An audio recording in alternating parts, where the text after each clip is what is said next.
এই যে প্রাণীটি দেখছেন এর নাম সান্ডা। নেট জগতে ভাইরাল হওয়া এক প্রাণী। আসুন জেনে নিই এই প্রাণীটি সম্পর্কে কিছু জানা অজানা তথ্য। সান্ডা বলতে সাধারণত বোঝায় এক বিশেষ ধরনের টিকটিকি বা গিরগিটির মতো প্রাণী, যার প্রকৃত নাম হলো সান্ডা লিজার্ড, বৈজ্ঞানিক নাম ইউরোম্যাস্ট্রিক্স। এটি একটি মরুভূমি অঞ্চলের সরীসৃপ, যার শরীর মোটা ও লেজ কাঁটার মতো শক্ত।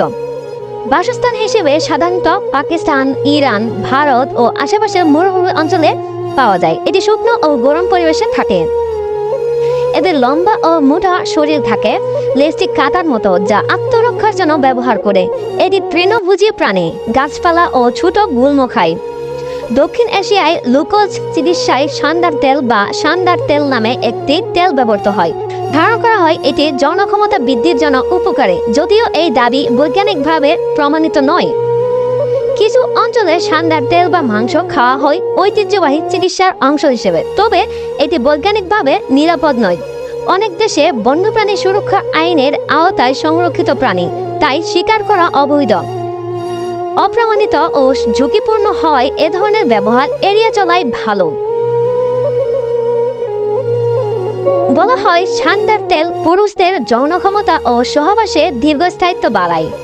অনেকে মনে করেন এটি দেহের গরমে এনে শক্তি যোগায়। লোকজ বিশ্বাসে সান্ডার নির্যাস হাড় ও পেশিকে মজবুত করে। কিছু আয়ুর্বেদিক ও ইউনানি ওষুধে এটি ব্যবহার করে দীর্ঘস্থায়ী উত্তেজক হিসেবে প্রচার করা হয়। তবে মনে রাখতে হবে, এইসব উপকারিতার দাবিগুলো কোনো আধুনিক বৈজ্ঞানিক গবেষণায় নিশ্চিত নয়। সান্ডার তেল বা মাংস থেকে সংক্রমণ হতে পারে, যেমন ব্যাকটেরিয়া, ফুড পয়জনিং।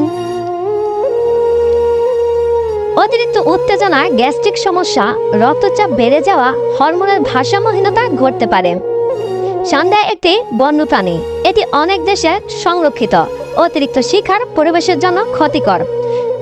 অনেক দেশে যেমন ভারত, পাকিস্তান সান্ডা হত্যা ও পাচার অবৈধ এবং এতে শাস্তির বিধান আছে। সান্ডা খাওয়া বা সান্ডার তেল ব্যবহারের কিছু লোকজ বিশ্বাস থাকলেও এগুলো বৈজ্ঞানিকভাবে প্রমাণিত নয় এবং ঝুঁকিপূর্ণ হতে পারে। প্রাকৃতিক ভারসাম্য ও স্বাস্থ্য দুটো বিবেচনায় রেখে আপনি যদি যৌন স্বাস্থ্য ও শারীরিক দুর্বলতা নিয়ে চিন্তিত হন, তাহলে একজন ডাক্তারের পরামর্শ নেওয়া সবচেয়ে নিরাপদ উপায়।